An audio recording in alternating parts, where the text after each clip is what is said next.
Good afternoon and good evening for everyone on the East Coast. Thank you for joining us this evening. My name is Amy Haleo. I'm the Global Education Manager here at Zest Dental Solutions. And again, I'd like to welcome everybody for joining us for the exciting webinar we have tonight for you with a step-by-step 3D printing locator cases made easy. So we have a great panel of speakers for you guys today. We have three wonderful educators that are going to walk you through this printing process step by step, some amazing offerings from Zest Dental Solutions and from Harvest, and we're very excited to welcome you all. So I'm going to start out with just a few introductions. Our first speaker is Dr. Michael Shear. Dr. Michael Shear is the Chief Clinical Officer at Zest Dental Solutions. He's also an Assistant Clinical Professor at Loma Linda University, as a clinical instructor at University of Nevada, Las Vegas, and he also maintains a practice in Las Vegas focusing on prosthodontics and implant dentistry. He is an absolute wealth of knowledge and just a wonderful, wonderful speaker. You guys are in for an amazing treat tonight. We also have Shauna Grip. Shauna is the Manager of Product Experience at Harvest Dental. She's a ceramist and a full arch implant specialist. Shauna brings 25 years of hands-on dental experience specializing in full arch implant supported restorations. As a dental laboratory technician, she excels in chairside support, advanced composites, ceramics, and the complete implant workflow, from planning to final restorations. She's extremely passionate about innovation, and Shauna stays ahead of the latest technologies and techniques to exceed expectations for patients and dental teams alike. So as well, you are in for a treat having Shauna go over her workflow with you guys tonight as well. And we also have Rob Lazur. Rob has over 20 years of dental experience in the industry. He is the executive vice president and a self-declared dental nerd of value strategy at Harvest Dental. Rob loves people development, strategic planning, and compelling communication. So with all three of these amazing speakers, we are in for an extremely wonderful program tonight. So without further ado, just a little bit of housekeeping, everybody. So for tonight's webinar, we want to keep it very interactive and make sure we're answering everybody's questions. So on your screen, there is a comment box in the upper right-hand corner. It looks like a little blue box. Please, if anybody has any comments, please type them into the chat. We will get through to them during some of the presentation, and then we will have a designated Q&A section at the end. So do not worry, we will get to everybody's questions. So please, while the webinar is going on, type them in the chat. So without further ado, I'm going to pass this off to Dr. Michael Shear.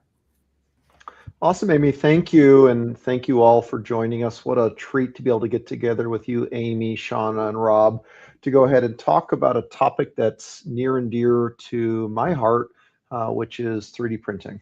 And then also, how do we utilize 3D printing in a way that keeps this really pretty straightforward? And so we're going to talk about a few different things here today, and certainly to go ahead and weave a story about how to utilize these technologies in your clinical practice. So let's jump right in. Thank you again for the kind introduction, Amy. I don't need to repeat this, but my information is down below. If you have any questions, you want to go ahead and connect with me. My website's michaelsheardmd.com. Feel free and stay connected here with us as well. Just a quick disclosure statement just before we move forward with this presentation. I certainly thank and acknowledge these two fine entities for being able to bring together this presentation here as well. What it comes down to is that we start thinking about how we go ahead and utilize things like locators and also 3D printing. We also want to go ahead and bring together innovative products that make this really predictable and straightforward. So we're going to go ahead and talk about this. But again, thank you, Rob. Thank you, Shauna, from the team at Harvest for being able to make this program happen as well. As we jump forward with this presentation too, it's easy to go ahead and talk about a little bit how do we think about digital dentistry? And really, if you're sitting here going, this 3D printing stuff, how to make it easy, this is not going to be a presentation where you're going to walk away from this going, I am ready to master 3D printing. That's not one of those presentations. This presentation is extremely clinically driven. And when I start to think about clinical driven, you're going to walk away here weaving a story of how to utilize and inspire some ideas. And I think about it too, as very Monday morning. It's your practice. It's, a certain day of the week tuning into this. You think about, okay, I've got a patient coming in tomorrow. That is the true necessity. When your new patient comes to you or your existing patient comes to you with a clinical problem, whether it's a new case and you need to go ahead and figure out how to address that patient's case, or it's a patient who comes to you that breaks off a tooth, or an existing prosthesis that breaks off a cantilever, who knows? That's the true necessity. It's also the mother of invention, development, and ultimately innovation. And so when we start to think about this too as well, we recognize too, it's now Monday morning.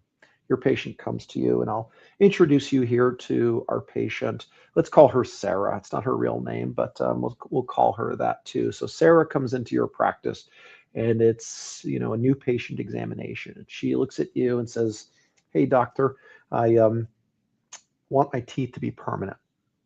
Well, what do you mean, Sarah? Tell me a little bit more about your request. And she says, "I would really love it if you could make my current teeth just like how they are. I love my smile.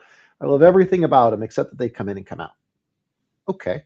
So would love to learn a little bit more about your story. Have you already had existing implants before? She said, "Yep. I went to this incredible doctor, and it's based right here in Las Vegas. Incredible doctor, Dr. Sher Chang. Did a beautiful job on her prosthetics." And Dr. Chang sent her over to my office too, and coming up with the idea mutually for us together to go ahead and treat this patient. I'll show you her story because this is her clinical presentation. She comes in with a series of dental implants, and Dr. Chang is incredibly talented. And she put in 7 dental implants on her maxillary arch and 6 dental implants on her mandibular arch. Her backstory is, she's had a tough go, meaning the patient, Sarah, she had a tough go with her teeth, and said, "Finally, now's the time I would like to maybe move on from my natural teeth." No problem. Dr. Chang presented her the option of being able to go to a snap-in locator overdenture. And the patient's really happy. As you can tell, she's got a beautiful smile. Our prosthetics here are a nano composite type of restoration. These particular teeth were done by the Avident company. Lovely, lovely set of teeth. Beautiful. Very happy with them. And, she said to me, "Doc, I would love for these teeth to stay in my mouth." I said, "Amber, tell me a little bit more about your story," or "Sarah, tell me a little bit more about your story." And she says to me, "Doc, I love my teeth. They're really comfortable. I can chew and eat anything. But, occasionally I leave the house and I forget my teeth. I got to turn back around." Cool. "Well, what do you mean?" He said, "I'm a little forgetful, or I'm traveling out with clients. I don't want to have to pop my teeth out to clean them and then pop them back in." I said, "No problem. Come on back in. Let's go ahead and figure this out for you." And we got to really think about digital technology, about how we establish our goals for this patient. So Sarah's in your practice now. Let's pretend for a second. How would you treat this patient? How would you approach this patient that's in your practice? Because you may or may not have this exact type of presentation. Maybe it's a variety of this, or maybe it's a brand new patient with a failing dentition. We don't have enough time in this program today to go through all different permutations and different clinical scenarios. What it comes down to, though, is we start thinking about these things and how do we approach this patient in your practice? Okay. Let's start out first by establishing a goal. What is your goal? What type of approach? What type of prosthetics do you want to use? What type of scenario would you like to use? It comes down to materials, and all these are critically important. We're past the point of saying, okay, is it going to be fixed or removable? We're leaning in the direction that maybe when a patient says to me, "I would really love my teeth to be permanent," no problem. We're already past the point of just saying, maybe overdentures are an option, maybe not dentures. You already have 7 implants on your maxillary arch and 6 on your mandibular arch, so you're doing pretty well with stability of your existing overdenture. The simple statement of the problem is, "I would like my teeth to be permanent in my mouth." Great. Let's help her with this goal. And so the secondary goal is for us as clinicians. That's the goal for the patient. The secondary goal for us as clinicians is to think about how we technologically make that happen, how we systematically make that happen, how we clinically make that happen as well. And I'll make an argument that, over these years of my clinical practice, when I graduated dental school, there wasn't a lot of digital technology. There was CEREC, which is a lovely technology, and there was iTero when I graduated. That was it. That was the only scanners on the market. And fast forward to today, now we've got a multitude of different scanners 3D printing was present in dentistry, but it wasn't that significant in dentistry. So for me, when I graduated dental school, everything meant sending to the dental laboratory, or I was using a lot of analog techniques to do things in my office. And that was a good option, something I did for many, many years. And then running a rural dental practice in Northern California, my patients are quite far from the dental laboratory. Even in the years before COVID, overnight shipping meant sometimes it would show up the next day, sometimes it would show up in 3 days. That's the nature of sometimes being a little farther away from a city. So by necessity, I started to fall into some of this digital technology because some of my patients, they're not young. My patients are a little older. So for them to have their appointments displaced, or gosh forbid, I would have to actually have them drive to the laboratory to go do something, I realized that doing things in office was not necessarily just saving money. It was also offering something clinically very interesting to the patient. And then also for myself to challenge myself to find out how to do some incredible things. So let's come back to Sarah's clinical case, because our ultimate goal is, regardless of which direction, whether it's I send it to a lab or I do it in office, my goal should be the same, prosthetically. That's how I feel. So Sarah is in the office, and or another patient, maybe a patient that comes in without implants. Our three main options, what we typically see today, are what you see on the screen. Standard plain old dentures, only so-so. I don't do a lot of mandibular dentures by themselves anymore. Most of my cases are with implants. So I make the jump towards implant overdentures, and I love overdentures. It's retained, it's secure, but there's a little bit of movement, and you can still take it in, take it out. And then historically, I would have to make the jump up to screw retained. So screw retained, would be the ultimate, but it would also be the ultimate in price. It was expensive. And then sometimes it would take multiple visits. And on top of it, would be somewhat complex. So bone reduction would be needed, advanced surgery skills, advanced prosthetic skills. I mean, all the technical stuff that goes into these things. And there wasn't really historically a middle option between these, between overdenture and screw retain. Arguably until just recently, where the development of this technology, Locator fixed, came about. And you think about it, it is truly a fixed restoration. It's Locator, yes, but it's fixed. The patient cannot remove these prosthetics. Same exact Locator abutment. But then on top of it, it's easily changeable for the clinician, either the dentist, the denturist, or the dental team member. And so what it comes down to is, if we start thinking about it, yes, there could be a medium price point. So instead of going straight to $25,000 to $35,000, it could be that $12,000 to $15,000 range, or $8,000 to $12,000 for an overdenture. There's a little bit of a premium. But then also it's truly fixed for the patient. So I'm thinking about Sarah in my practice, and this could be a great option for her. So let's break this down, because we start thinking about, those patients with the existing locators. If I were to look at Sarah's mouth with 7 locators in her maxilla and 6 on the mandible, the cost of that to go from a traditional locator abutment to a traditional multi-unit abutment is I would have to unscrew each one of the locators and then replace those with MUAs. So that would be a substantial cost. And then on top of it, I have to buy all the temporary cylinders and do the conversions and all that stuff. So for me, an existing locator is fabulous at overdentures. Processing inserts I'm used to, the pickup methods I'm used to, the housings I'm used to, and the inserts, etc.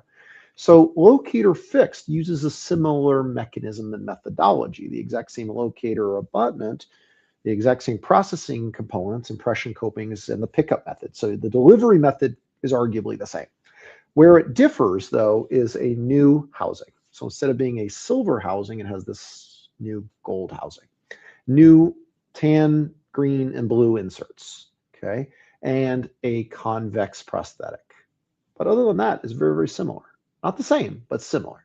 So as we step back a little bit and understand either locator removable or locator fixed, the historical analog workflow would begin with a primary impression, fabricating a custom tray in the laboratory, followed by a final impression visit number 2, border molded, PVS, polyether, polysulfide, or reversible hydrocolloid for some of my older docs in the audience. And then on top of it, it goes back to the laboratory. Wax rims are fabricated, goes back to the dental office. We do jaw relations record, back to the laboratory. You get the idea. Laboratory teeth, it's a lot of steps. Clinical try-in, followed by laboratory processing and clinical delivery. Everybody still do this same technique even today. This is pretty standard. It just works. But the reality is, it's fairly laborious. Imagine a world too, if I were to start incorporating digital technology, could it be that much different? And the short answer is maybe. We could introduce digital little steps along the way. It could be alginate, and then you scan the alginate using a cone beam machine, or use it using an intraoral scanner, and then it makes a custom tray. Your lab will print a custom tray. Everything else is done analog. Or maybe you do a traditional VPS impression followed by everything else digital. You name it. There's so many different ways to do digital at various different points along that pathway or the timeline of the patient. Now, alternatively, when we start thinking about efficient ways of doing this, it really comes down to this. This is one of my favorite ways of doing it. This is reference denture. So basically, I take the patient's existing denture, and I've got a little model of one sitting right over in here. So this is my patient. You do a wash impression on the inside of the patient's denture over the locator abutments. It's at the patient's vertical dimension. And then all you do is you scan this denture 360 degrees. You scan the opposing, and then optionally you can scan the locator scan bodies or the abutments in the mouth. Then that provides the laboratory with all the information that you would possibly need for fabricating either a locator removable prosthesis or locator fixed. It's really a lovely technique that I've been utilizing for many, many years. I was the co-developer of this technique. There was a few people that were involved, but I was one of the early pioneers of this particular technique. But it's you can literally do everything you want with it, fixed and removable. And so when you grasp that concept, one thing that's kind of cool, especially with my older patients, they all come in with dentures that are like 60 years old. And, not all of them, but a lot of them come with old dentures and say, pops it out. And they go, I love this denture. I said, I'm glad you love this denture. What would you like to do? Doc, make me an exact copy of this. I just love it. It's like our shoes. Once you get a nice pair of shoes broken into, wouldn't it be just nice just to 3D print? Make me an exact copy of my shoes. Whatever your technology would be. So this is absolutely a way of approaching these scenarios here as well too, because this approach definitely works here as well. Dr. Michael, I can't help but asking, like, what percentage of the time are you doing a 2-appointment denture when you do the reference denture, right? Because it really saves chair time, right? Oh, this is almost 100% of the time, Rob. So great question. So almost 100% of the time I'm doing 2 visits with the reference denture. Maybe 95%. The other 5% will be a third visit, which would be the 3D try-in. Maybe I may do a 3D printed try-in in between if I'm just unsure. So great question. Yeah. Love it. So good. So as we march forward too, as we start to think about this, the question for you all too is, how do you get started? Because it's nice to say, hey, Sheer, I'm so glad this is the way that works for you. How do I get started? Meaning you in the audience too. So I would advise too, this is really where you begin, by understanding the scanning technology and how you approach it here too. And so the scanning options are key. So, you can think about utilizing a desktop scanner. That's classically approach. But for me, I was never into desktop scanning. In fact, I've never really owned one, believe it or not. I've always used an intraoral scanner, including scanning models. So I genuinely believe if you're a dental technician, if you're tuned into this webinar and your doctors are sending you impressions, physical impressions, you're going to need a desktop scanner. If you're a clinician, you probably don't need a desktop scanner anymore, because intraoral scanning does it. But alternatively, CBCT is a great way of doing this as well. So once you first understand the scanner side of it here too, then we got to start thinking about how to make the stuff. So there's 3 main categories of making things, because we're dentists. We love to make things. Our dental technicians love to craft and custom craft. You're going to hear from Sean, a ceramist. I mean, talk about skill level.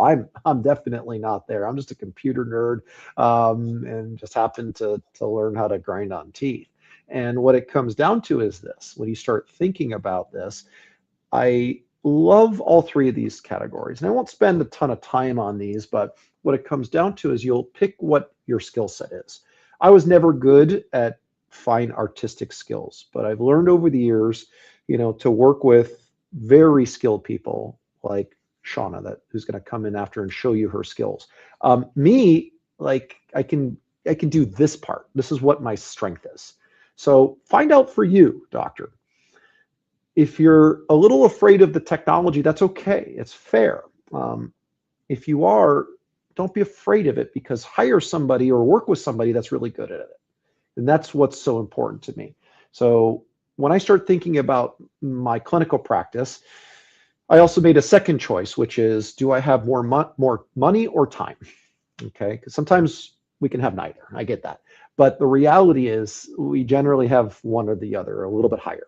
And so if you have a little bit more time and money, get involved in the hobbyist level category. Connect with a dear friend of mine, Dr. Rick Ferguson, one of the greatest humans out there for 3D printing and the OG of 3D printing, far before there was institutes and people that were doing crazy stuff. He was hacking. And he determined that, yes, you can 3D print teeth on a printer that's less than $300 and make it work. But there's trade-offs. There's usability factors. So if you make the jump from a few $100s to a few $1,000s, you can get a printer that you click print and it works, unlike those cheaper ones as well. And then you step up to the production level. If you're a dental technician, or you're thinking about in-house production, where in my office I have several different milling machines, and two of them you see here on the right. When you start thinking about this is the ultimate. You can make anything, but they're much more expensive. So again, we come back to this question. Sarah's in your practice. She's got implants and a snap-in overdenture, and she says, Doc, I want permanent teeth. Ask yourself, what do you want to make now? How do I get started? Think about the technology. Second question is, what do you want to make? Here's our prosthetic options for Locator fixed. So when we start thinking about our prosthetic options, we've got the traditional cobalt chrome frame. Top left, this is nothing super fancy. It could be a cast frame with heat processed denture teeth made traditional. Fabulous technology. All the way up to monolithic zirconia. And yes, you heard that right, zirconia with locators. And the reality is you can combine monolithic zirconia with a titanium or non-titanium internal frame. As we march across the top row right there, you'll see the polymer bar with milled polymer composite teeth, etc., nano hybrids. So this is a Trilor bar. This right here, this picture is a Trilor bar, one of my favorite materials to use for a framework and substructure. And then you can overlay some teeth over the top, but alternatively, there's some other products out there too that do a very similar type of fiber composite, but I encourage you to check it out. And then on top of it here too, the top right picture here, you see the 3D printed titanium monolithic overlay. This is really only available by one company. It's a laboratory by the name of Avident in Phoenix, Arizona. They make what's called this really cool space truss, but it's basically a 3D printed titanium frame embedded inside a monolithic milled PMMA prosthesis. Brilliant design. So, to my knowledge, the only company that can offer this as a routine product, as an offering, where you have monolithic PMMA plus a titanium printed frame. The bottom row would be your all resin or hybrid resin type components. So you've got your 3D printed materials such as your Sprint Ray Apex base and teeth. You can also utilize things like Nextent resins or Lucitone digital print, things of that nature, where they're two pieces. So you have your teeth and your base and you glue them together and it becomes one.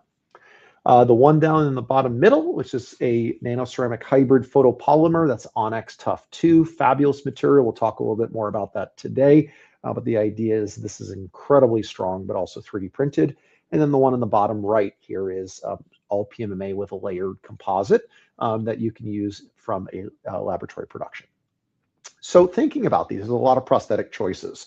How do you figure out how to apply these things? What I can say is this is, we'll spend the rest of today talking about clinical techniques, but if you're interested in learning about some research about what I was able to publish together with an incredible denturist, Eric Kukuchka, and then also partnered up with Dr. Sandeep Rawal, we came up with some pretty cool ideas, which was, okay, is one prosthesis better than the other? How do we guide this in terms of figuring out how to approach the clinician that stands in front of us says, which one should I use?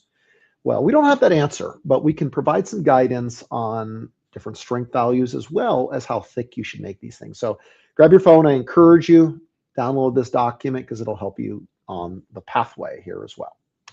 So when we start to step back a little bit, as I mentioned, I'm not going to have a ton of time to go ahead and talk about all the different products out there. But one product I use a fair amount of is the Onyx Tough 2 resin. And also I utilize SprintRay 3D printers. I have no formal or financial relationship with SprintRay. I'm just an advocate of the product. And what we're going to show you in today's program and presentation is a creative adaptation of the Onyx Tough 2 resin when applying it to Sarah's case that I showed you earlier before. So coming back to Sarah, because what I did in Sarah's case is I said, gosh, she's pretty happy with these teeth. How do I simply just almost extract the teeth out of there and then convert it into a fixed prosthesis? I don't know. I got to figure this out. So if this patient is right in front of us, right, and we've got a patient with 4 implants, and you've got a snap-in locator overdenture, and the patient's like, I'd like to convert to fixed. I could grind out the housings and inserts, trephine them out, pop on my gold housings on here, do a chairside pickup, just like you would do with a locator overdenture, and then physically grind this thing back to the shape of a interim prosthesis. And ultimately, it's going to come out, looking like this. So instead of a full denture, you'll have a hybrid prosthesis, just like so. So one option is I just take her denture, grind it. But then I said to myself, God, what if she just doesn't like fixed? Maybe she tells me in 3-4 months or a month of trying it out, she's like, Doc, I don't like this. If I scan her teeth as a test and just say, gosh, she's happy with her teeth, the midline looks good, she's speaking well, the aesthetics look nice. What if I just 360 scanned her denture and then utilized technology to go ahead and digitally design an exact copy of these teeth, but remove the flange? And then use creative technology to cut out those housings and simply create a pocket for me to go ahead and do a pickup. So if I can just take this and make an exact copy of it, but make holes on the inside, just an idea. So let's take you through that journey here. So there's a few different ways to do this. So option number 1 is you do a DIY hacker approach. If you're a dental nerd like Rob, he's like, I love it. Like, I'm not going to pick on you, Rob, but I know you get excited about design. Oh yeah, yeah.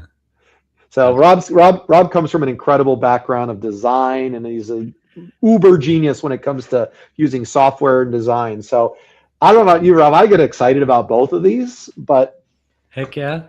I mean, clinicians, wouldn't it be nice just to click a button that I send to a lab too? That's a wonderful thing. So long story short, both of these are options to all of us.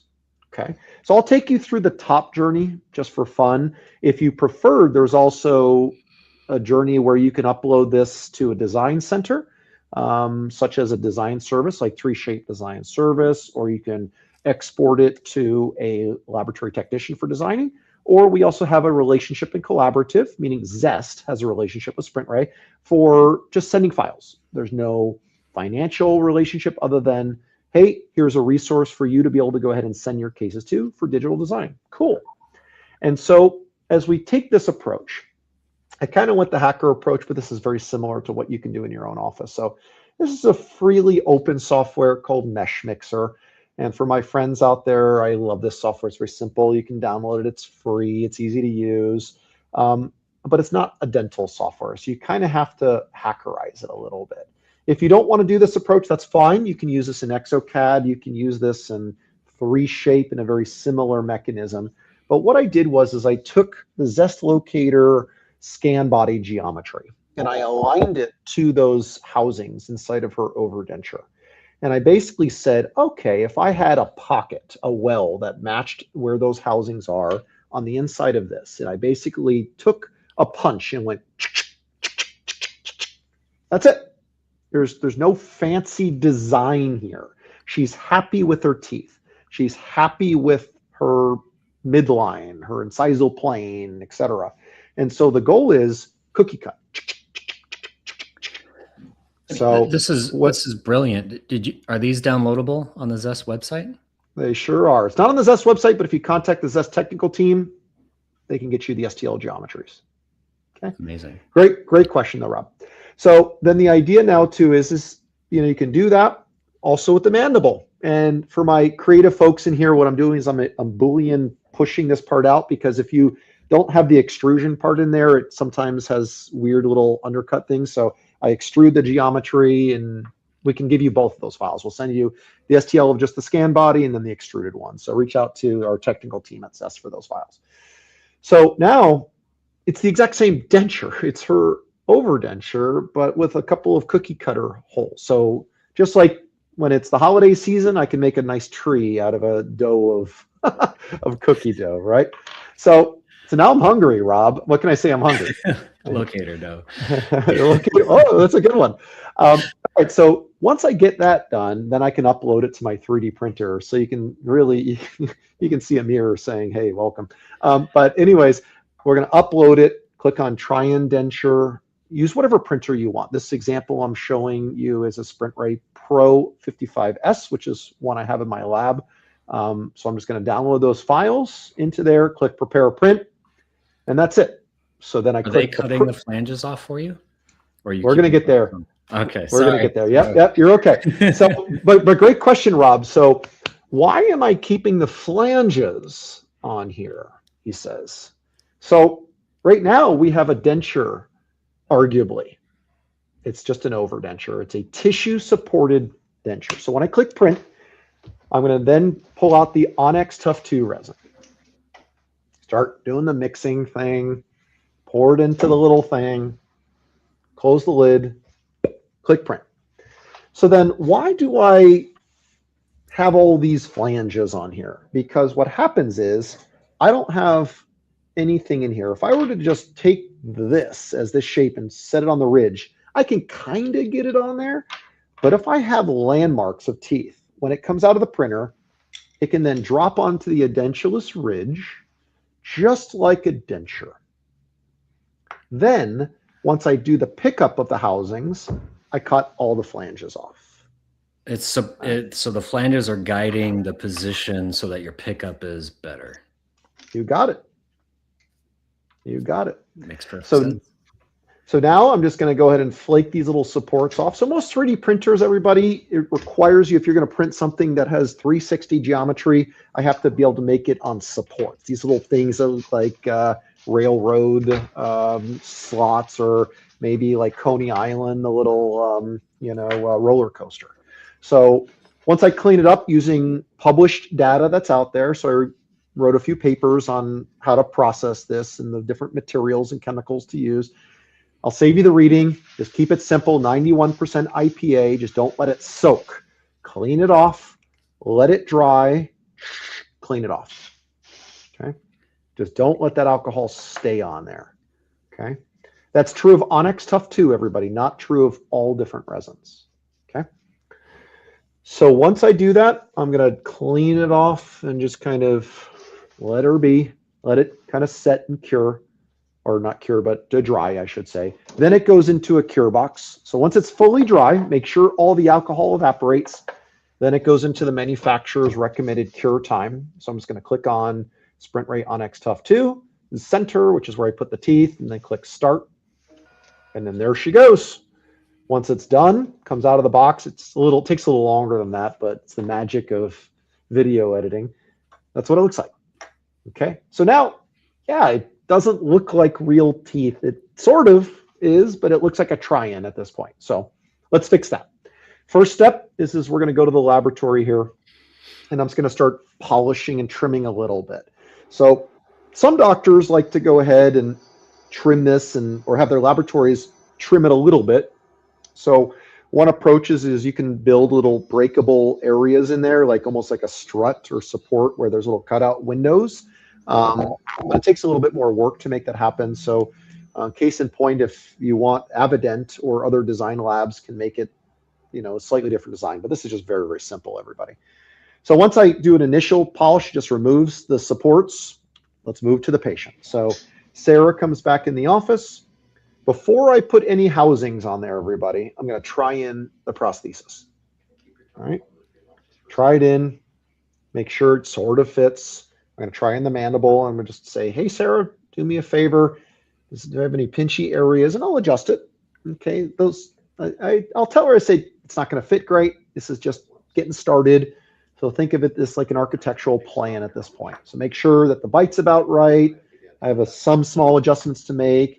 She's a little bit, they don't snap in. Don't worry. I'm going to fix that. Just check a few things. Make sure over the locator abutments, it fits passively. Now at this point, once it fits passively, we're going to go ahead and place a throw pack and now apply our locator fixed blockout spacers and housings.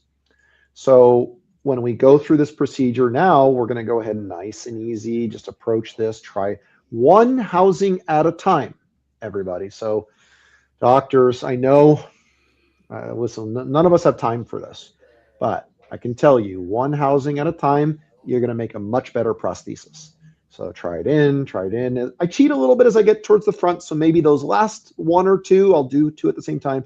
But in her case, 7, 1, 1, and I flip to the opposite side of the arch, and you can tell I'm going to speed up my video a little bit, or else I'll be like, dude, like, come on, Sheer.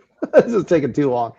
So I sped up the video a little bit, but you see it went back and forth, back and forth. Notice the throat pack. Don't take any liberties here, everybody. But that's the idea, is just move forward. And I'm going to kind of jump forward just a little tiny bit, right about right here. And now any place that I feel there's a little bit of the housing bumping, I'm just going to make a small little adjustment. The reason why is because if I just take a little arbitrary cutting tool, I'm still guessing a little bit where the housing is, just a little bit of a guess. In the future, may not have to guess as much, but for right now, it's just a little bit of a simple approach. Any laboratory can do this. It makes it very simple. If you look at that thing that I did to all what's called the Boolean subtract with the mesh mixer, you're like, come on, Dr. Shear, that's crazy. You don't have to do all that. I could literally 3D print an exact copy of this and then take a burr and just hog out the hole. Like, that's one way to do it as well. So I'm just trying to show you the efficient way. Now we're going to repeat with the mandible. I won't do the whole video, but we're going to repeat the whole video with each individual housing. Make sure they fit in here. Check the bite with all the housings in place. All right. Moment of truth, everybody. Let's go ahead now and pick up the housings. So I'll pick up typically all the housings at the same time. So in this particular case, I'm going to inject in some of the Zest chairside attachment processing material. So this is material that is a composite resin that is rated to be used with things like 3D printed materials or other PMMA type materials, but it's very, very nice for that. So the idea here is as we come in here, we're going to apply a little bit of the APM and then seat the prosthesis just using soft tissue anatomical markers. As the question Rob asked earlier, make sense, Rob? Yeah. Absolutely. Yeah, straightforward. So if I didn't have the soft tissue, and you brought up a very good point, if I didn't have the palette there, I'd be kind of guessing a little bit of where the arch would be. You can throw the bite off slightly. Bingo. And it's not the end of the world, but the idea is the closer I can get to easy and fast it works. I'll repeat again with the mandible. The key is to have cheek retractors in place, everybody. That keeps this process really simple. Have her close. Thankfully, she bit down properly. And then light cure. All right. And as this program continues on, everybody, too, if there's any questions that come up, we'll have a time for some Q&A here at the end. We'll have about 5 minutes at the end of my presentation. And we've got a treat here. Shauna's going to go ahead and do a live demo of some pretty cool techniques. So we'll have some time also during her session for some Q&As. So if there's any questions, we also have Amy from Zest moderating some of the questions. So enter those into your comment box, everybody. As this program continues, if you have a question, type it in the comment box here of the webinar. So I'm going to remove the maxilla. Make sure all of them are picked up at the same time. If you prefer to pick up one at a time, you're welcome to it. I like to do all 6 or all 7 at the same time. All right. Now, here comes a little bit of the magic, okay? So what I'm going to go ahead and do is I'm going to go ahead and start to trim this denture. So it's still arguably an overdenture. I hinted at this before, everyone. It's a similar workflow as overdenture. So up until this point, it's an overdenture. But once I start chopping that flange off, it becomes a fixed prosthesis.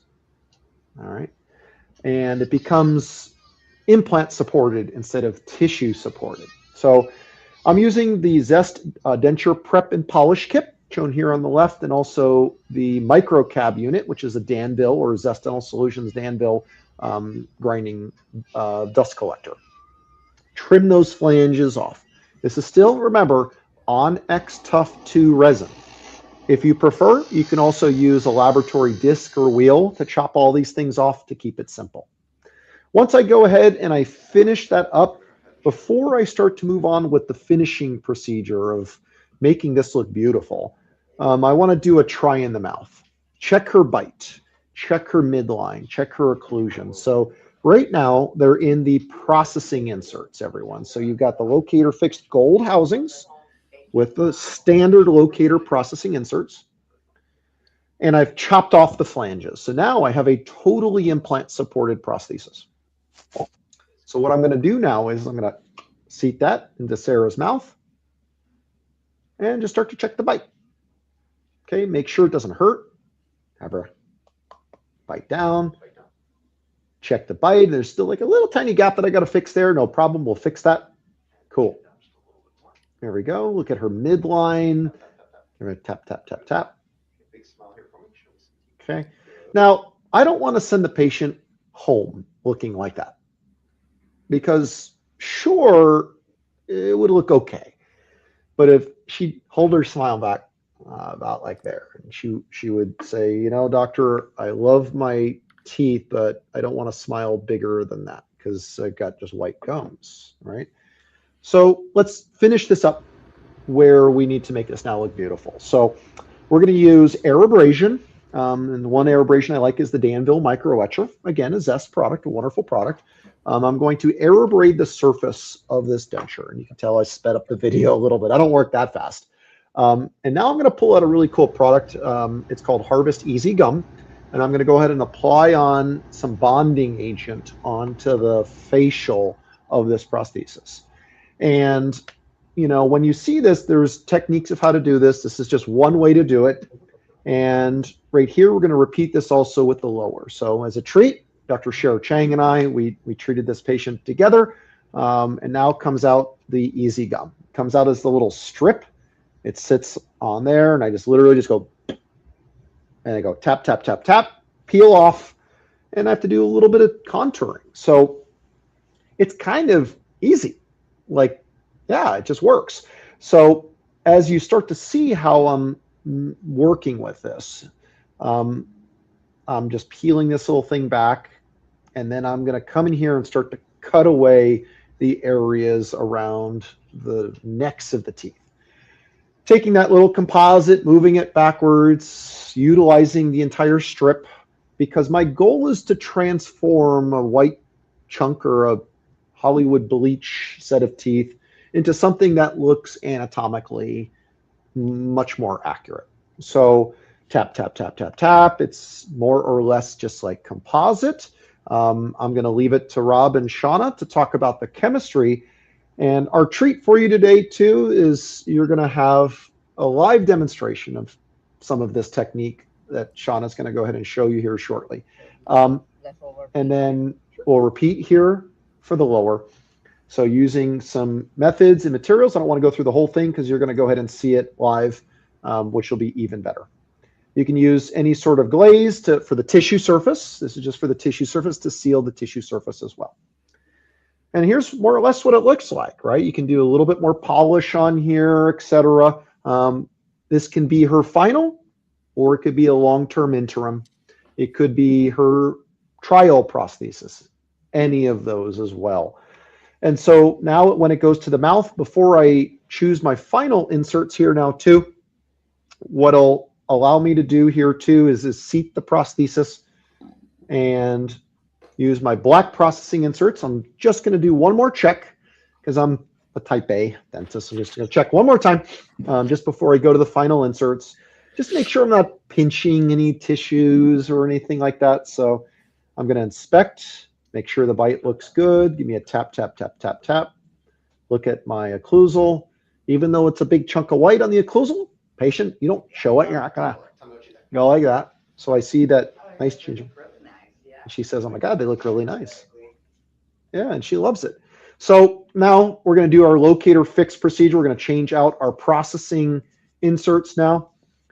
And we're going to go ahead and change these over to our definitive locator fixed inserts. So these will be the green, tan, and blues for this arch. And Zest makes the configuration guide available to you. You can go to zestdent.com and place your inserts. I recommend using this little foam square or something very soft and makes it easy. So that way when you're pushing these things in, you're gentle to the prosthesis, or you can just do it in your hands like I do right there. So here's my prosthesis ready for placement. So then when we're ready to go ahead, we'll start out with the mandible. Cheek retractors, air dry the locators, make sure there's no food, debris, or crud on the inside of the locator abutments themselves. That's the delivery, everybody. That's the entire delivery of the prosthesis is click. Just amazing, amazing. I'm going to use a little tool just to confirm the seating. So this is the locator fix seating removal tool. So I'm going to use one hand on the dentition and then one hand to click the little tool in. So just click, click, click, click, click, click. Zest officially recommends 3 clicks per locator abutment. And we'll then repeat this for the maxillary arch. And I asked her, I said, I'm not bugging you at all, am I? She's like, nope, it's no problem. And there we go, a little bit of a firm pressure, checking a few things. And I'm like, looks great. And then go to the maxilla. So then same thing on the maxilla. I'll have her hold those little cheek retractors. And she's fabulous. She's got these glitter nails. So she wore it just for the video too. Great patient. So air dried the locators. So for my entire audience here too, it's a really good idea to dry the locators because then you'll feel the click and hear it much better than if it was wet. So then click, takes a fair amount of force, everybody. Make sure you warn your patient, hey, I'm going to be pushing kind of hard. It's not going to hurt at all, but it's like going to the chiropractor. No, on a serious note, it's not that hard, but it's just a little firm pressure. So then clicky, clicky, clicky, clicky. She holds the retractor. She's helping me out because doctors, let's be real, you'll probably delegate this to your assistants if your state permits you to do that. So at this point, we can go ahead and do that. And thankfully in California and Nevada, I can delegate locator placement. So this is certainly something that we can also share as a team. Go ahead and seat that. Okay, make sure she closes into occlusion. And here's our final prosthesis, everyone, too. So very, very smooth. This could be her final. It could be her long-term interim, to each his own. It's a 3D printed material. So a long-term interim, final, it's up to you. It also depends upon your state rules and regs of, what is considered definitive or short-term. So team, as we go ahead and we start to think about how you apply this to your clinical practice, really, it's also important to think that sometimes our greatest challenge as clinicians, as team members, as industry technology, is to just think differently, right? Stay hungry, stay foolish. It's not my quote. It's one of my favorite quotes from Steve Jobs's Stanford graduation ceremony. And you have to, because ultimately, if you just wait for somebody else to do it for you, sometimes the greatest joy is figuring it out too. But the goal is that when you start to look at the tools that I showed you, it's pretty well proven. As a result, like reporting to you today from Las Vegas, it's a fabulous place to come for dental education. So if you're interested in coming to a course here as well, we do have a Zest Masters course. Come check us out. Here's a QR code you can use to scan. That's from our flyer. You can always reach out to our Zest team or to your sales rep to go ahead and get you registered for one of our live patient education courses that we do here in Las Vegas. Everybody, this is Dr. Michael Shearer. Thank you so much for your kind attention, for tuning into my portion of today's webinar. Here's my contact information. Also, check out the Zest Dent website for further information. Everybody, like I mentioned, when you have questions, please type them into the question box. I'm going to go ahead and defer to Amy. Maybe we take a few questions for 5 minutes or so, and then you take it from there. So thank you all. Can you hear me okay? I was having a little video issue, but can you Very hear good, me? Amy. Yep. Perfect. So we do have a few questions. First one being, what adhesive materials are recommended for housing pickup with different prosthetics? That's a great question. When you start thinking about the appropriate materials to use for bonding or luting of the metal housing to the prosthesis, that's additionally one thing that we published in that white paper document. If you go to the Zest Dent website and you look up Shearer and Kukuchka white paper, we tested a bunch of different luting materials. What we found was for a 3D printing or a polymer type material, you can use either cold cure PMMA, something like jet resin or ProBase or whatever it may be, or you can use a composite resin, something like a Zest chairside attachment processing material. Those are all very, very good for any sort of polymers.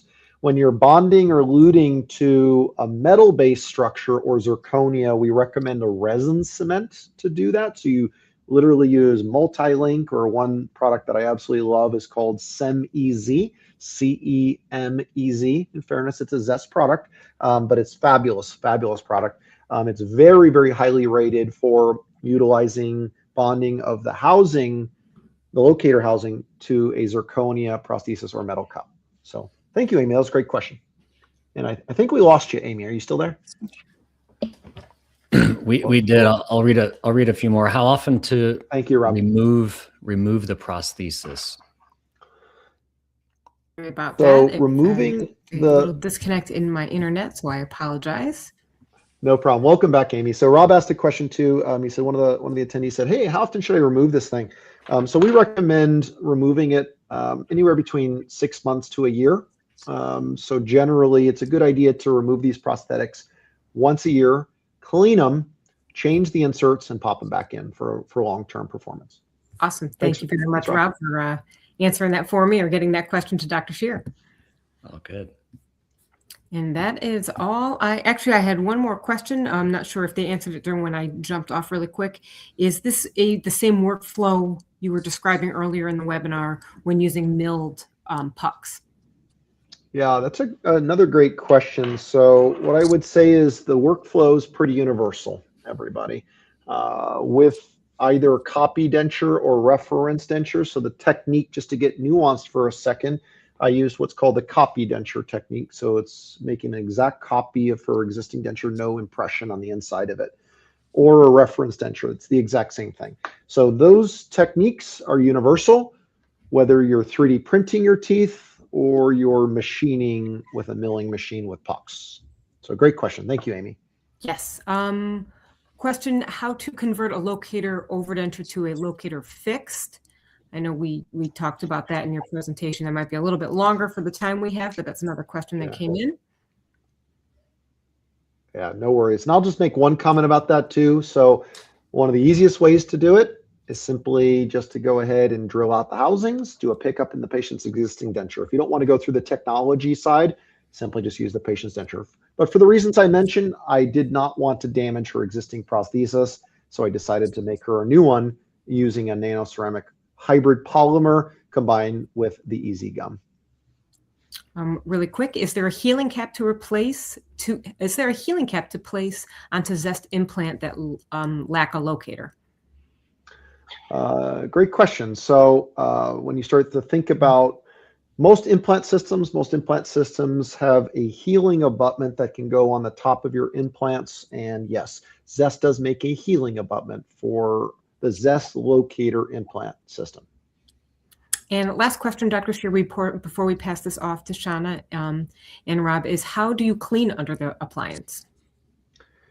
cleaning underneath their prosthesis, great question. So there's a few different ways to do it. The gold standard is toothbrush and water spray. So utilizing a standard toothbrush, and we're talking a fixed prosthesis.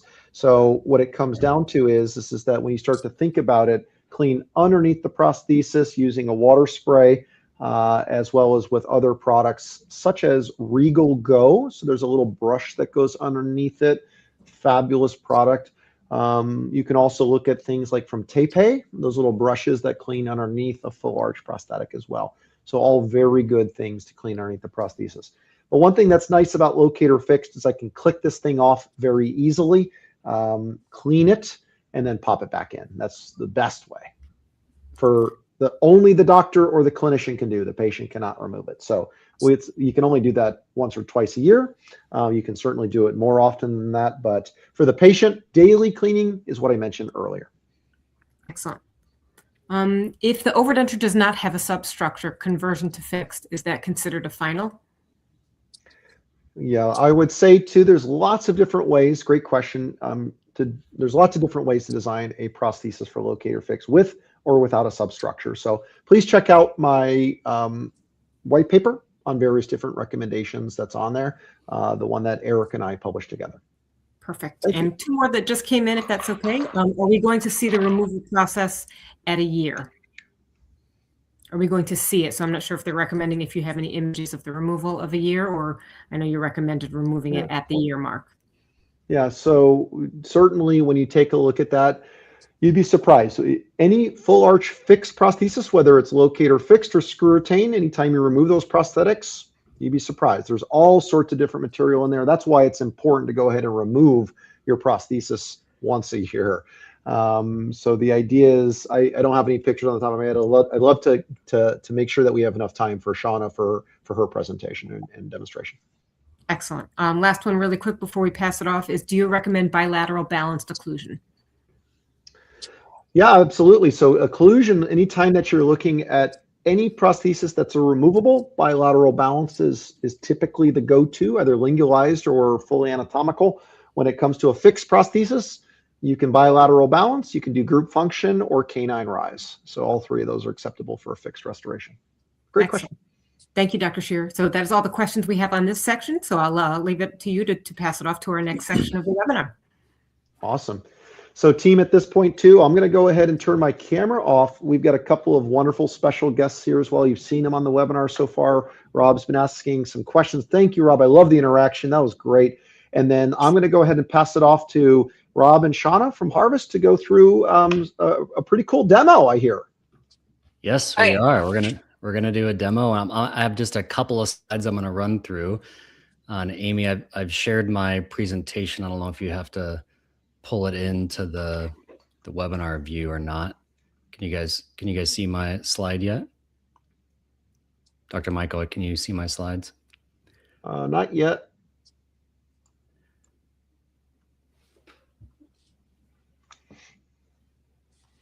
We see Shauna's.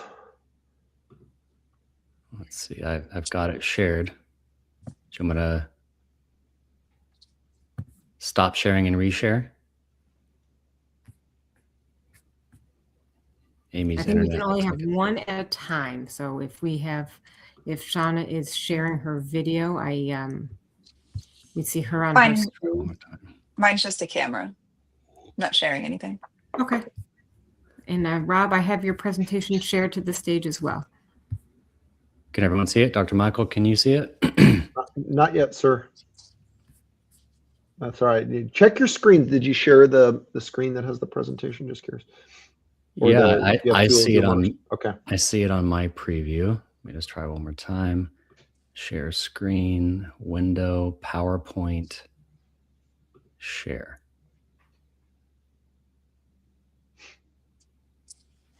All right, let me try something different. Share screen, window, entire screen. How about that? Unfortunately not.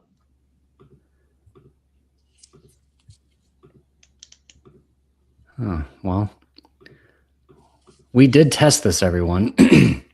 I don't know why it's not showing up. Let me do mine as a test for a second to see if I can do that. Mhm. Okay, so Amy, did you see his pop up and then make his the presenter? I just did. I just added him to Okay. this stage. Okay. Because if you see it, I just don't see it on the screen either.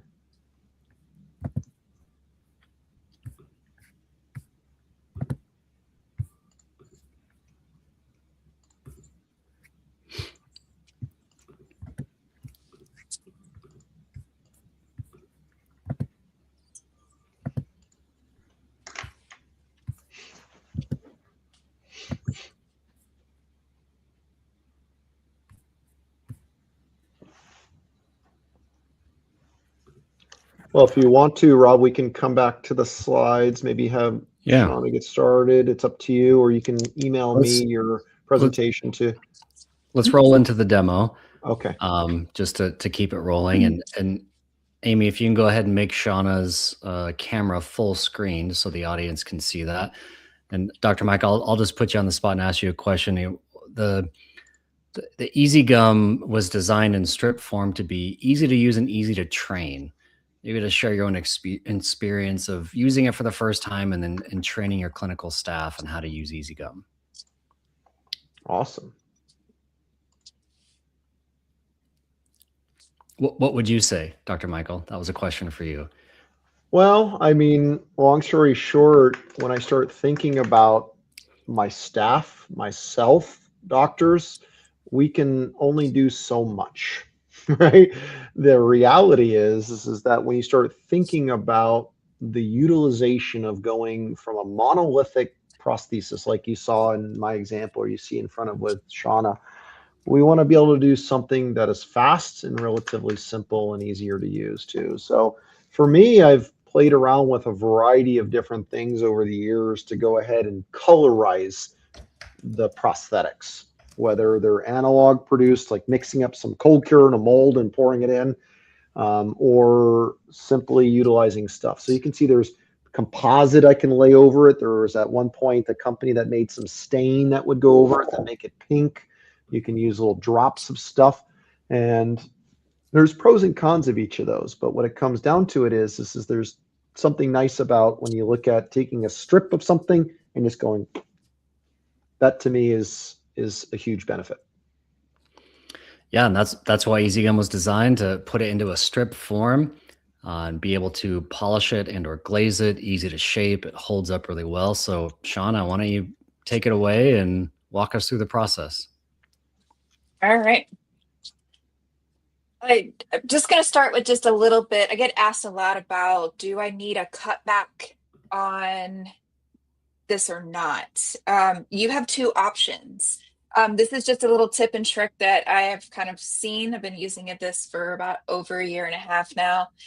If you're just using the strip and you're not really looking for a elevated look. So today I'm going to do this in half and half. So we have 5 intense modifiers that go along with the EasyGum. They're like little syringe composites, same formula, but they're in colors.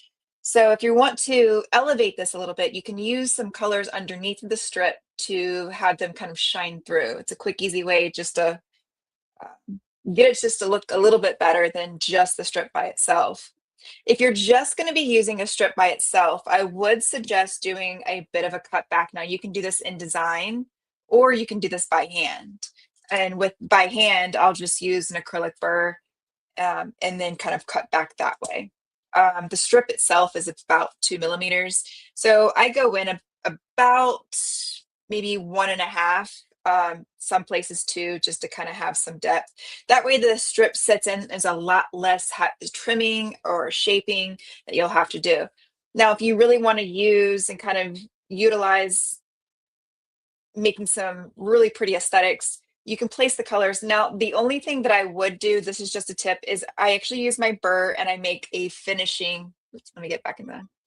I make a finishing edge because I like the transition between the EasyGum and then rolling over to the intaglio. I like that to be super smooth. And then I have kind of a little example here on this case. So I like this transition to be super smooth. So I do make a bit of a finishing line, but I don't do a cutback because I do want a little bit of that bulk so I can squish this strip out a little bit thinner to allow those colors to shine through. So after that, there's a little bit of prep work. You're going to want to sandblast this tissue area. I use a 50 micron aluminum oxide to sandblast and prep the surface. You will steam clean or rinse, and then you're going to air dry and make sure this is really dry before we go into the bonding process. So with EasyGum, you are going to be using the Harvest all-in-one bond, and you'll notice that it does come with these little micro brushes. I do like these micro brushes, but you'll see me in a lot of my videos or trainings that I like to actually use these disposable paint brushes to apply the bond, and you can do either one. And about 1 drop of the bond will get me a full arch. So I'm going to dip my brush. I'm going to start at one end and work my way to the other. And I like using the brush because it does thin this out, and I can actually get down in and around the papilla area.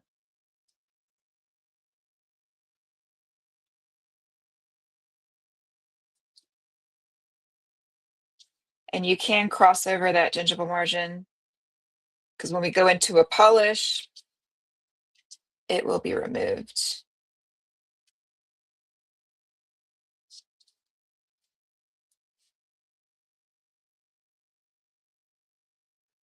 Now, as far as curing this,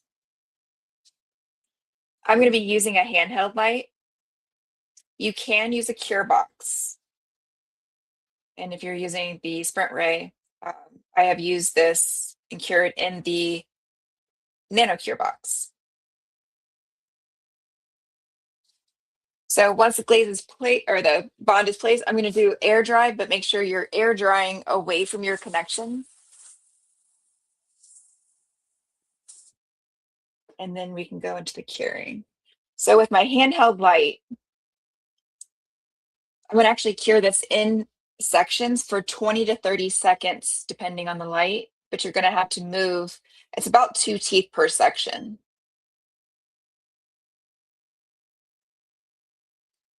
The texture of the bond to make sure that it's cured, I'm going to check it with my finger, kind of like by tapping it.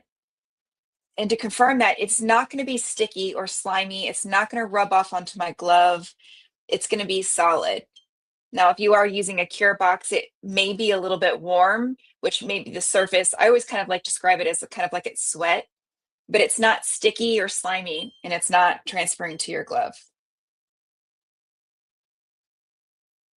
If you do feel that, you need to return and then re-cure. And if it's still not feeling like it's curing, it's probably the prep. So you'll need to go back and sandblast a little bit more.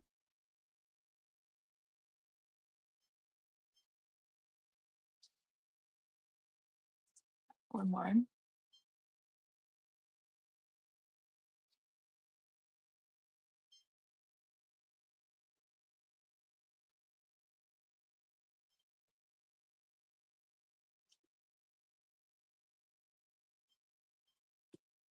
That last one.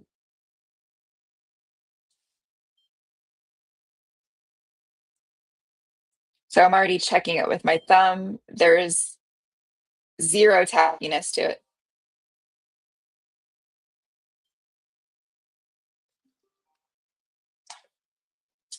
All right. So we're cured. Just checking this.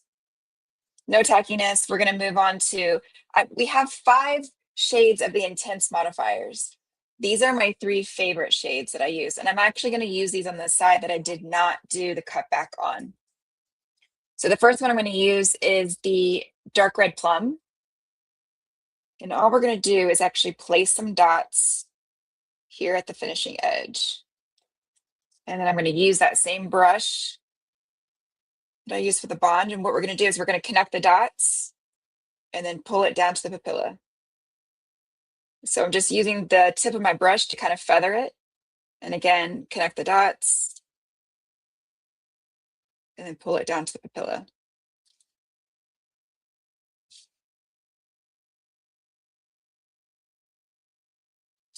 And then the second shade that I'm going to use is the bright red.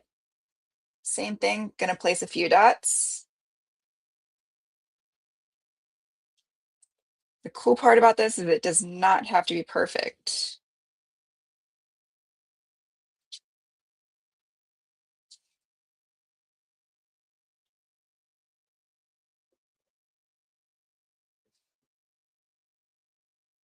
There we go. And that very last shade that I really like this dark violet. And I keep this right at the edge. And I'm not going to feather this one down. But I'm just allowing all of these colors to kind of float together. And you do not have to cure them one at a time. So this is what we have. This side we don't have any, so I'm going to go ahead and cure with my curing light in sections. Now the consistency of the flowables, if you were to check it with your Explorer, it would be solid. But if you were to touch it with your glove, it would have a little bit of like a slimy tackiness to the top layer. And we want that to stay there because that's going to help sandwich the resin strip on top.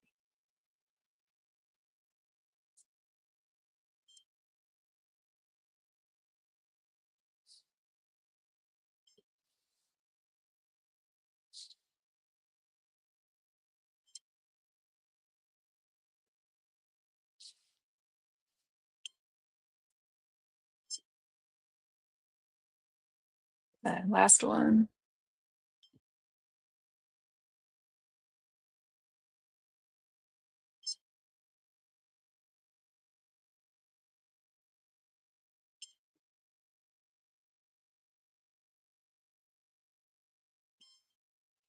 There we go. So now we're ready to open up our box that has our strips in it. So when I take the strip out, it's going to be sandwiched between two little pieces of plastic. Now it's going to feel cool to the touch and kind of stiff. So I like to take the heat from my fingers, not really squish it, but just kind of like tap it because I want it now to get to the consistency of like a stick of gum.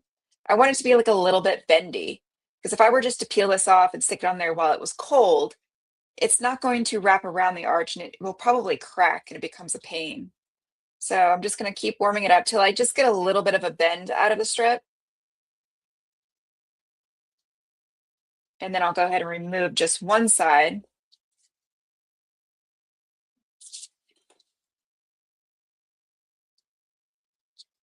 So it'll look like this. And what we're going to do is we're going to line it up at the midline and at the finishing edge and give it a press. And then I'm going to hold it with my thumb. And with my other hand, I'm actually going to kind of give it a little stretch and then I'm going to press it into the finishing edge. Just like this. So your strip should look just like this before you pop off that top piece of plastic. Just like that. So my first instrument I'm going to be using is the Harvest Papilla tool. What this is going to do, I'm going to go at the height of the gingiva, each tooth, I'm going to press and then scrape. And then everything I'm actually taking off, I can keep. I can transfer it to the posterior, or I can just put it back in the box and use it for another case if I need to.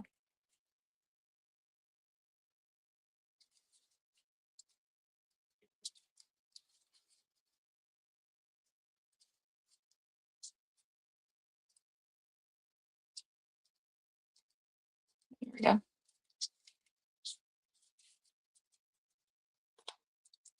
Let me just give it a tap. So it's not pretty yet, but it will be. So my next instrument I'm going to use, I use 3 total. This is just a silicone tip. I get these off Amazon. I'm going to dip it in a little bit of the bond. So this is going to slide across. So starting up at the finishing edge with my silicone tip, I'm actually going to press. And it's kind of like a painting motion. What this is going to do, it's going to actually start to reduce the bulk of it. It's going to kind of lower the profile of the resin. it's going to actually push out any air pockets that might be behind it. And it will also shape and press it into the papilla area. Keep working my way all the way around.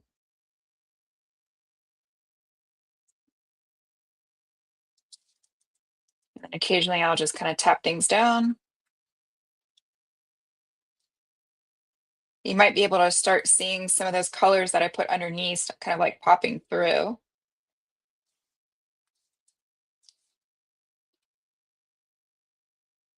If this strip starts to kind of pull away, just put a little bit of bond on your silicone tip. And then kind of tap that into place.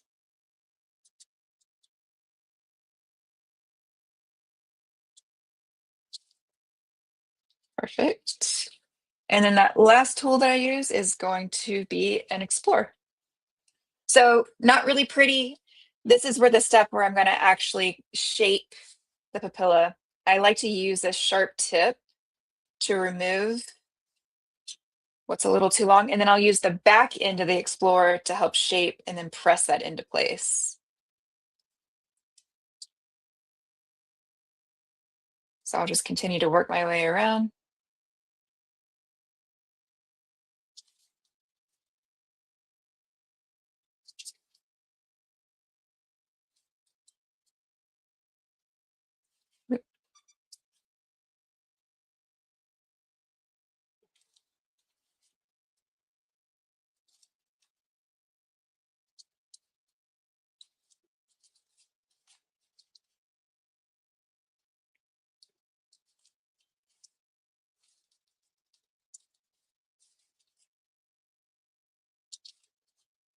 And then I have one more little trick that I like to do before I finish up.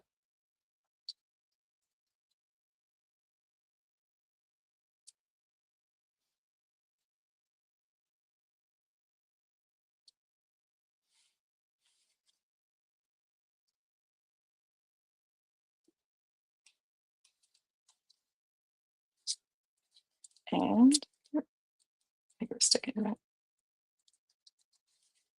I like to use a sponge. So apparently I need to tell everybody too what sponge I use. And it's actually a Scrub Mommy. So the little sponge that has the double sides, I just pick little pieces off because it's like completely lint free, which is perfect. But I will just press across the surface. What this does, it will give you just a very subtle light texture, but it also helps kind of even things out quickly. So give that a little tap. I'll do one more pass over just with the back of the Explorer.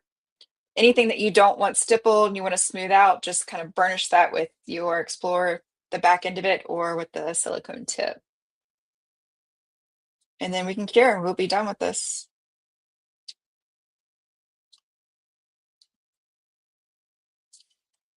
Just like that. So here you can see a lot of the colors kind of popping through. And then the other side is just the strip. One of my favorite things about EasyGum in the strips is that it does not require any cover gels. Just about every syringe composite that we have for pink tissue does require you to use a cover gel during the curing process. This one doesn't. So once we're cured, it's ready for any kind of adjusting that you may need to do, or go into your polish or glazing workflow.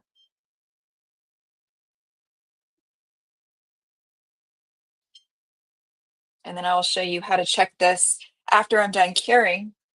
I should be able to take the Explorer and basically scratch the surface, and you'll get that like high pitch scratch noise. And you won't be able to make any marks on the resin itself. And that's how you know it's cured. So if you are getting any scratch marks or anything like that, then you do need to return back to curing.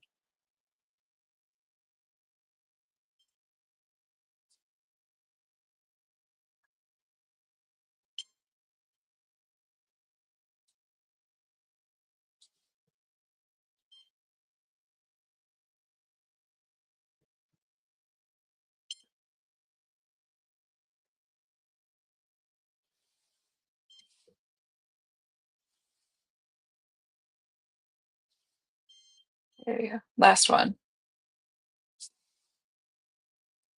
So I will show you my polishing workflow. I prefer polishing over glazes. And the EasyGum actually polishes beautifully. There we go. So that is it. So here Shauna, we can see, yep. I have a question for you. It says durability comparison. How is it as compared with pink porcelain? Pink porcelain. We're in the middle of doing some, like, being able to provide studies on that. I would say that placing on zirconia and rather than ceramics, I have a few cases out there that I have done. My technique is a little bit different on placings just to keep the lower profile, but they have been fantastic. I've actually had 2 crown and bridge cases where I've added this to laterals. The longevity, they've been in there for over a year and a half now, and they still look perfect. The texture and the consistency of this resin is different than typical pink resins that I have worked with, in all my years. And I have arches that I will show people, or at shows, and they'll swear to me that it's ceramic that I use, and it's not, because it's just the way that it reacts with zirconia is very unique. As long as the surface is prepped correctly and the application is done correctly, this will last a good long while. It does not break down. It's not staining. It's not delaminating. I've tried to get this material off zirconia on purpose, and I would rather take ceramic off all day long. It's nearly impossible to get it to come off. So I would say it can stand there right next to it. So if you were choosing to do this on your zirconia cases, it definitely would be a great workflow.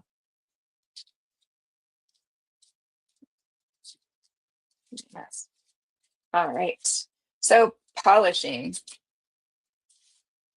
I like to polish with the Harvest all-in-one speed polish, and I use 3 tools for that. So I'll be using first a stiff bristle brush.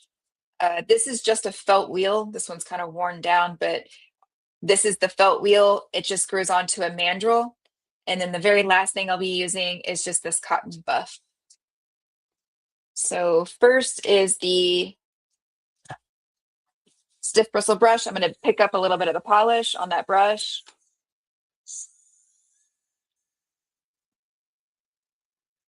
And I'll start from rolling over from the integular down from the T. And I'll continue to add a little bit of polish as I work my way across.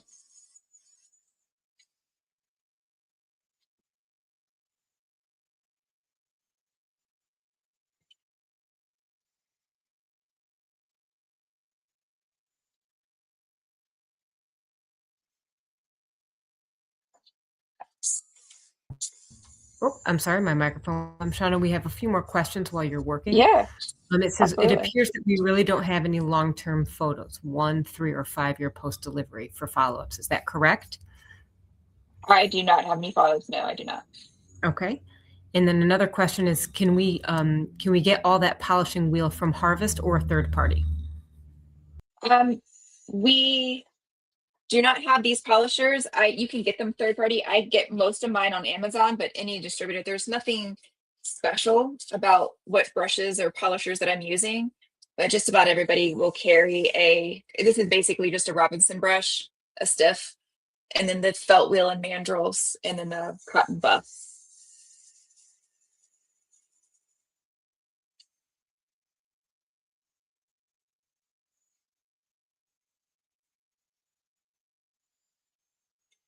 And then the next one I'm going to use is a felt wheel.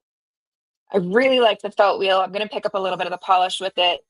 I really like to use this on the transition line. I'll kind of lean down into that.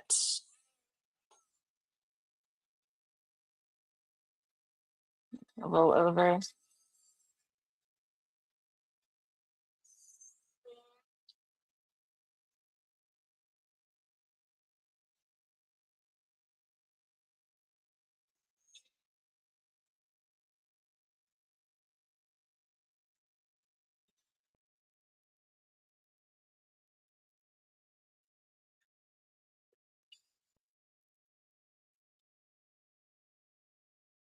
And then this very last one, I'm not gonna use any of the polish. I'm just gonna buff out whatever's on there.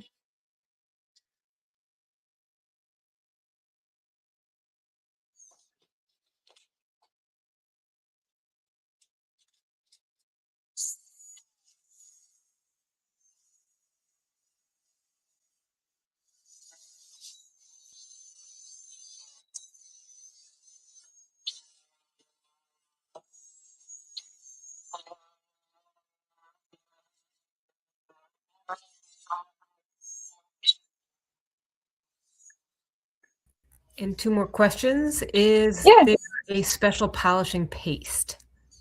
Yes, I use the Harvest speed polish. And then do you have to replace once a year when patient comes back for maintenance? You shouldn't have to. It should be polished and you're good to go.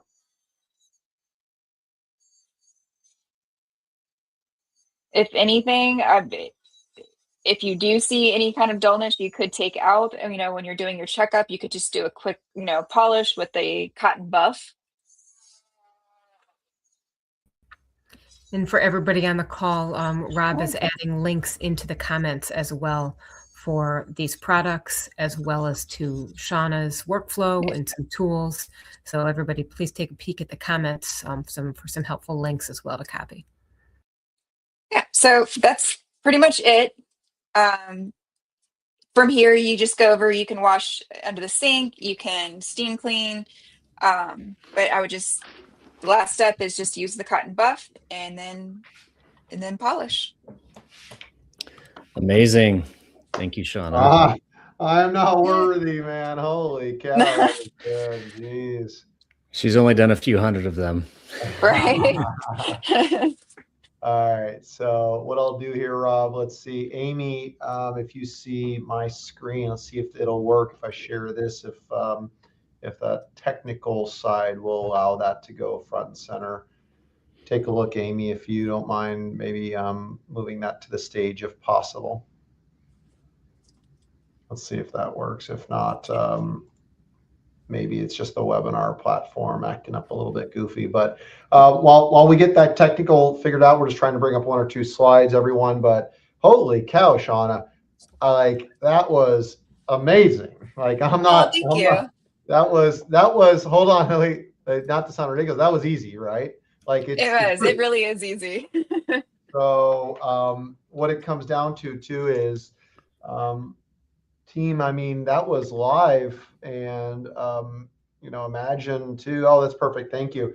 That was perfect. So I'm going to go ahead and pass the baton off here to Rob. Rob, if you're still on the call here too, you and Shauna. I've got the screen in front of you here too. But Shauna, it looks like I'll improv while we get Rob back on. But it looks like this is a link for you for some private training. Let us explain a little bit more what we're seeing here. Yeah, this is really cool. So on the Harvest website, you can book a one-on-one with me. We'll go virtually just like I did with the overhead camera, and I can actually work with you, or you can ask questions and watch me actually go through the whole process again. We do with the EasyGum, with our, nano, or pretty much any products or any questions you have, related to Harvest that, we can help you with it. Right there. So it's like having your own little private class. No, wow, that's what a heck of an opportunity. And what is there a calendar link if I were to scan this? Yeah, that's really cool. Yep. So is that something like I can jump on and you can help train me? Is that how it works? Yeah. All you got to do is if you scan the code, it takes you to the page and you get to pick what kind of one-on-one that you want. And then there's a scheduling calendar. And yeah, it's just super easy. This QR code just goes to the EasyGum training, but if you go to harvestdental.com, there's a one-on-one booking page. You can book training on EasyGum and Nano Zirconia and some of our other products there. So yeah, scan the QR code, pick a day, pick a time. We only got a couple slides here just to keep rolling through. Obviously, you guys, easy to use and easy to train, right? Easy to learn for the first time and easy to train someone else how to learn it for the first time. That's why we love EasyGum and why we created it.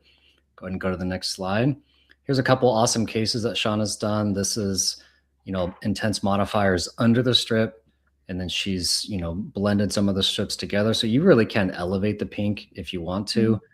This is EasyGum on Onyx Tough, a full upper and lower case. Look at the next one. Another beautiful case that she's done. Shauna does love and recommend speed polish.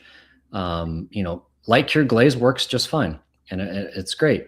But it can attract plaque and bacteria over time. If you're looking for more of a long-term prosthetic that stays clean, a highly polished surface is going to treat you well and the patient well. Go to the next slide. We have a YouTube channel, tons of content, past webinars on there, some longer videos, some shorter videos, lots of great stuff there, talking through the same workflow that Shauna just did. Go to the next slide. Here's the full color system. So the 6 different shades of pink in the strip form. We have 6 different pink modifiers. Those are just like a liquid form of the strip shades themselves. And then Shauna showed the intense modifiers going under the strip. The dark red plum is by far our biggest seller. So that one, the bright red, and then I think the dark violet, those are your top 3. Is that right, Shauna? Yep. I think I've used those on every single case I've ever done. The only thing that changes is the strip color. Awesome. You guys can scan this QR code to go to the page and learn more and check it out, and go to the next slide there, Dr. Michael. Quick question Yes, sir. Before we do. So maybe more for Shauna, is these the night blue something I'd use on the gingiva? Would you use any of these like around the necks of the teeth to accentuate things? Oh, absolutely. If you really, it's limitless of what you can do. So there's no one way to do working with any of these resins. They can go under, they can go over, you can mix them. Actually, when I do zirconia cases, I'm using a lot of the pink flowables. I'm hand mixing it and placing it a little bit like liquid ceramic onto the surface. And then I'm using the strips as kind of like the structure on top to give me some texture, but in very thin, small spaces. So I do give myself a little extra time when I'm doing any kind of zirconia cases than I do with my provisionals, just because I need to elevate the aesthetics. But yeah, it's completely limitless, to what you can do. I just like to show a really quick, easy way to start provisionals, or kind of an introduction to like how do you kind of use this in the best and fastest way. Awesome. We just got a good question. It's a common one. Do you have to do a cutback before EasyGum? Maybe just talk about sometimes when you do and sometimes when you don't use a cutback. Right. So I've noticed that when you go into like a provisional, anything printed, if you're just using the strip, it's really nice to have that cutback, because the strip just literally lays in, and you do like minimal having to remove any of the resin. You don't have to. It's just kind of one of those little creature features that make it a little faster. I would suggest that if you are designing yourself, or if somebody else is, to save your final design, reopen, do the cutback and save to by labeling this is the cutback, printed or provisional cutback, just so when you go back into your digital workflow, you can just refer back to that final design that did not have the cutback. Makes things a little bit easier. But it is really, really nice to have one if you're just using the strip, because it just lays in perfectly. If you're looking to kind of elevate it, I wouldn't suggest doing a cutback. Maybe just you taking your burr and creating a finishing line, just so you have something to finish to, so that transition is really nice and smooth. But yeah. Awesome. We get that question a lot. I've got one question for you, Rob, too, as well. If I'm sitting here going, where do I get started?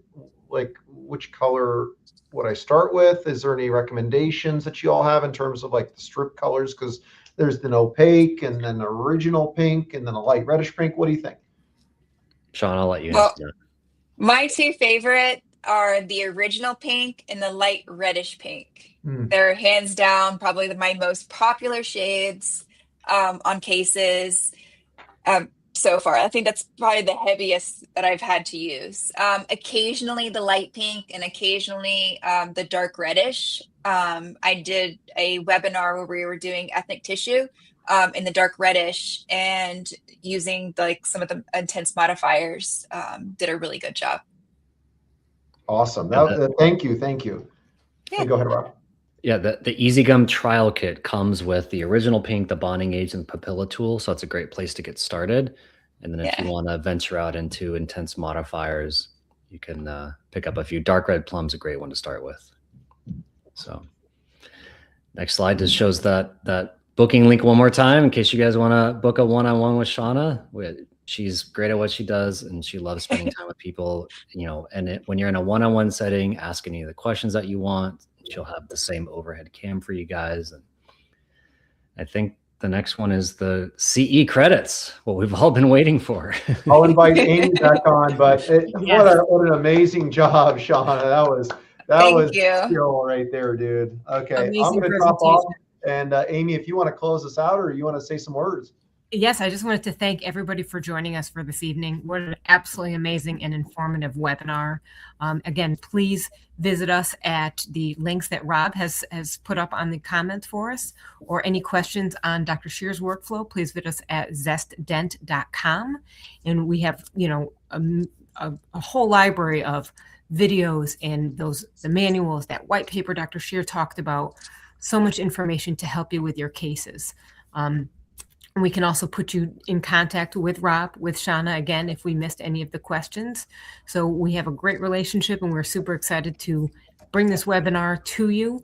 This will be a recording. That was a question of mine as well, and we will have this recording on our website, and I'm sure, Rob, you'll have it on yours as well. And we want to be able to answer any further questions you might have. So without further ado, again, thank you for Dr. Scheer, Shauna, and Rob for being with us on this webinar. Thank you for everybody for joining us. Again, please, any questions, reach out to us at education@zestdent.com, or visit us on our website, reach out to our tech support, and we'd love to be able to help you in any way we can. Thank you, guys. Thanks, everyone. Super fun. Have a great night, everybody. Thank you so much for attending. Thank you.